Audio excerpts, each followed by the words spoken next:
Good morning students. आज हम RBSC की क्लास 12 की पोयम द नोबल नेचर का अध्ययन करेंगे। यह कविता बेन जॉनसन के द्वारा लिखी गई है। आप नाम ध्यान रखिएगा, नाम पूछा जाता है बेन जॉनसन। पोयम का नाम द नोबल नेचर। नेचर का मतलब प्रकृति और स्वभाव। तो यहाँ पे हमें दोनों ही की बात की है लेखक ने, कवि ने। नोबल नेचर, महान स्वभाव, महानता किस में होती है, और हमारी प्रकृति में कितने महान वेरिएशंस हैं ये भी हमें पता चलेगा। तो हम इस पोयम का पहला भाग देखते हैं। It is not growing like a tree in bulk doth make man better be, or standing long an oak 300 years to fall a log at last, although it fall and die that night. It was the plant and flower of light. In small proportions we just beauties are, and in short measures life may perfect be. तो हम इसकी शुरुआत से देखते हैं। ये हमारी poem हमने पढ़ ली है एक बार। It is not growing like a tree, यहीं से हमें पता चल जाता है कि कवि ने लाइक शब्द का प्रयोग किया है, अर्थात वह तुलना कर रहा है किसकी? ग्रोइंग की, हमारे बढ़ने की वह तुलना कर रहा है। किससे कर रहा है? ट्री से। इन बल्क, पेड़ कैसा होता है? लंबा, घना, बहुत दूर तक फैला हुआ। Doth make man better be, और standing long an oak 300 years to fall a log at last। अब वो क्या कहता है कि मनुष्य यदि उस प्रकार का होता है तो क्या फायदा, जिस प्रकार से एक ओक का पेड़ लंबा घना होता है। उसकी आयु कितनी होती है? 300 years, 300 साल वह लगभग जीता है, परंतु उसका अंत क्या होता है?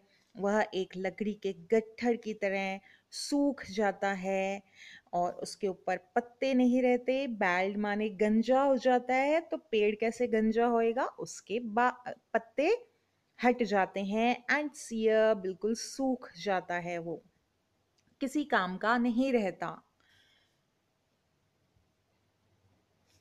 अ lily of a day is fairer far in May. यहाँ पे देखिए दूसरा पौधा उसने कौन से कंपेयर किया? लिली से। ऑफ अ डे, इसका मतलब लिली एक ही दिन जीवित रहती है। इज फेरियर फार इन में, और कौन से महीने में जीवित रहती है? मई के महीने में। फेरियर फार, बेहतर है, बहुत बेहतर है। फेरियर फार, बहुत बेहतर है। ऑल्दो इट फॉल, ऑल्दो यद्यपि, हालांकि, इट फॉल गिर जाती है, एंड डाई दैट नाइट, उसी रात। जिस सुबह वह खिलती है, फ्लावर खिलता है लिली का, उसी रात वह मुरझा भी जाता है। It was the plant and flower of light. Light, यहाँ पे इसके ऊपर पन है। पन अर्थात दो अर्थ हैं इसके। लाइट माने रोशनी, चारों तरफ रोशनी हो जाती है, अर्थात खुशी की रोशनी हो जाती है। यह उस प्रकार की रोशनी नहीं देता कि जिस प्रकार से हमें लाइट देती है। लाइट, फ्लावर ऑफ लाइट, यानी कि हल्का हल्का फूल है, लेकिन हमारे हृदय को वो खुशी से भर कर हल्का कर देता है। In small proportions we just beauties are, and in short measures life में perfect be। और इसी प्रकार से कवि हमें सीख देता है कि इसी छोटे छोटे कदम उठाते हुए हमारी लाइफ भी परफेक्ट होती है। हम इंतज़ार करते हैं कि हम बड़ा कार्य करेंगे। बड़ा कार्य करने से पहले हमें छोटे छोटे कदम उठाने हैं, चाहे वह एक क्षण ही किसी को खुशी दे। हमें वह खुशी देनी है, उसी से हकार से ओक के पेड़ को कोई याद नहीं रखता। वह उसका अंत कैसा होता है? ड्राई, सूखा, कोई काम का नहीं रहता। परंतु लिली, लिली क्या करती है? हृदयों को रोशनी से भर देती है। उसी प्रकार से हमारी जिंदगी भी ऐसे ही छोटे छोटे कदम जब हम दूसरे की खुशी देने में लगाएंगे तो हमारा जीवन सुंदरता में बदल जाएगा। अब देखिए यहाँ पे हम इसके नोट्स भी देखेंगे, आप किस प्रकार से इस कविता को सरलता से याद रख सकते हैं। मैंने यहाँ पे बनाया है आपके लिए बच्चों, द नोबल नेचर। यहाँ पे आप कवि का नाम लिखिए, बाय बेन जॉनसन। आप इसकी प्रत्येक लाइन याद कर लीजिए, यह आपको उत्तर लिखने में बहुत सहायता करेगा। और सरल से सरल शब्द मैंने लिए हैं।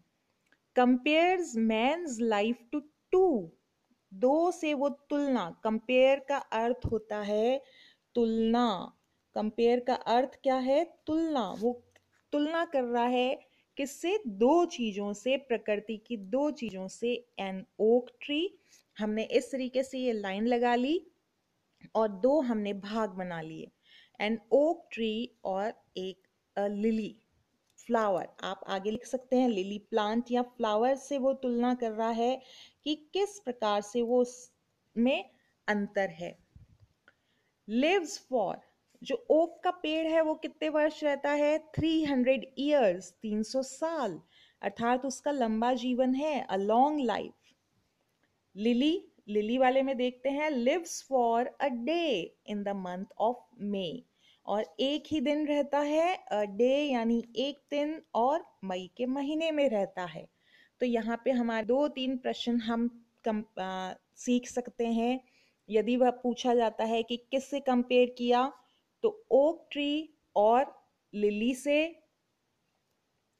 और 300 ईयर्स वो रहता है, और ये मई के महीने में निकलता है, एक ही दिन जीवन है। यह बल्कि है